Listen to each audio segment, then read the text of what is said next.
Replacing a worn or damaged keypad on your Scott Aerator Oscillator takes just a few steps.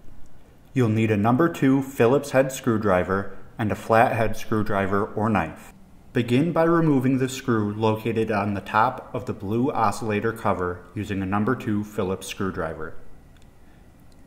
Lift the cover and rotate forward towards the faceplate.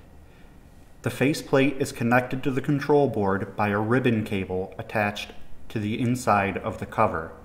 While holding the cover, push downward on the connector cable to release it from the circuit board.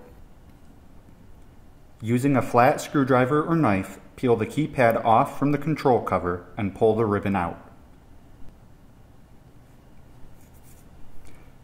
Remove the adhesive back on the new keypad and insert the ribbon through the hole.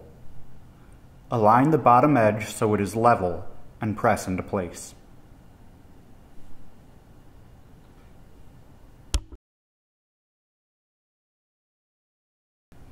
Holding the cover, attach the connector ribbon, being careful not to damage the small pins on the circuit board.